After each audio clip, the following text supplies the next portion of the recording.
പുരച്ചിത്തലൈവി ജയലളിത അണ്ണാ-ഡി-എം-കെ നയിച്ചിരുന്ന കാലത്ത് പാർട്ടി ഭരണത്തേറിയപ്പോഴെല്ലാം അവർ തന്നെയായിരുന്നു മുഖ്യമന്ത്രി.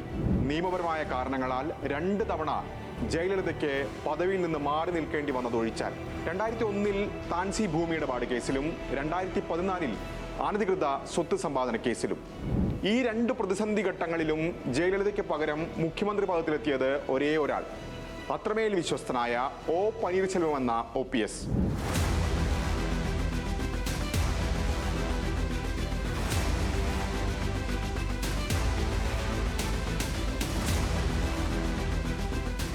ജയലളിതയുടെ മരണത്തിനു പിന്നാലെ വീണ്ടും മുഖ്യമന്ത്രിയായെങ്കിലും പദവി ഒഴിഞ്ഞുകൊടുക്കേണ്ടി വന്നു.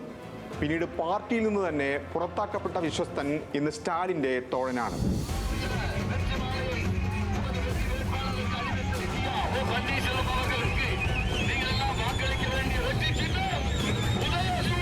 ஸ்டாலின் அவர்களுக்கு என்னாலும் நான் நன்றிக்கடன் பட்டிருக்கிறேன் என்பதை இந்த கூட்டத்தின் மூலமாக தெரிவித்துக் கொள்ள கடமைப்பட்டிருக்கின்றேன். തെക്കൻ തമിഴ്നാട്ടിലെ ബോഡി നായ്ക്കനൂരിൽ OPS ഇത് 4ാം അംഗം.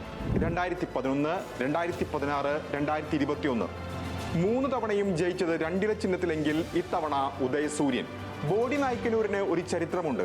ജയലളിതയെ ആദ്യമായി നിയമസഭയിലേക്ക് അയച്ച ചരിത്രം വർഷം 1989.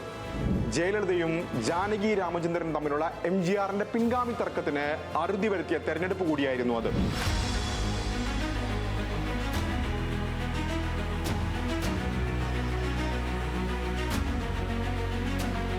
ബോഡി നായ്ക്കനൂരിൽ വോട്ട് കണക്ക് ADMK-ക്കൊപ്പമാണ്. കഴിഞ്ഞ 50 വർഷത്തിനിടയിൽ DMK മണ്ഡലം പിടിച്ചത് 2 തവണ, 1996-ലും 2006-ലും. അണ്ണാ-ഡി-എം-കെ അണികൾ വികാരമായി കാണുന്ന 2 ചിഹ്നത്തിനെതിരെ അതേ മണ്ണിൽ ഉദയസൂര്യ ചിഹ്നത്തിൽ മത്സരിക്കേണ്ടി വരുന്നു എന്നതാണ് OPS നേരിടുന്ന ഏറ്റവും വലിയ വെല്ലുവിളി. വോട്ടർമാർക്കിടയിൽ ഈ മാറ്റം എത്രമാത്രം സ്വീകരിക്കപ്പെടുന്നത് OPS-ന്റെ രാഷ്ട്രീയ ഭാവി നിർണ്ണയിക്കും.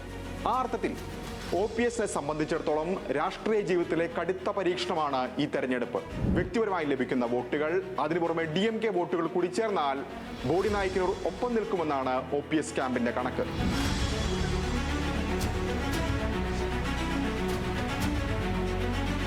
കഴിഞ്ഞ 2 തെരഞ്ഞെടുപ്പിലും 80,000-ന് മുകളിൽ വോട്ട് നേടിയിട്ടുണ്ട് DMK. 2016-ൽ 83,926 വോട്ട്, 2021-ൽ 89,029 വോട്ടും. 2019 ലോക്സഭാ തെരഞ്ഞെടുപ്പിൽ DMK എല്ലാ സീറ്റിലും ജയിച്ചപ്പോൾ പരാജയപ്പെട്ടത് ബോഡി നായ്ക്കനൂർ ഉൾപ്പെടുന്ന തേനി മണ്ഡലത്തിൽ മാത്രമായിരുന്നു. അന്ന് ജയിച്ചത് OPS-ന്റെ മകൻ P. രവീന്ദ്രനാഥ്. ഇത് OPS-ന് മേഖലയിലുള്ള സ്വാധീനമായി കണക്കാക്കുന്നവരുമുണ്ട്.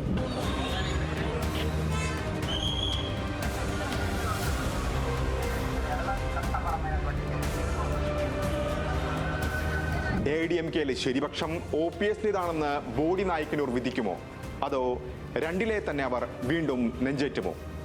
ബോഡി നായ്ക്കനൂരിൽ ആരുടെ തട്ടാണ് താഴ്ന്നിരിക്കുകയെന്നത് അറിയാൻ തമിഴകം കാത്തിരിക്കുകയാണ്.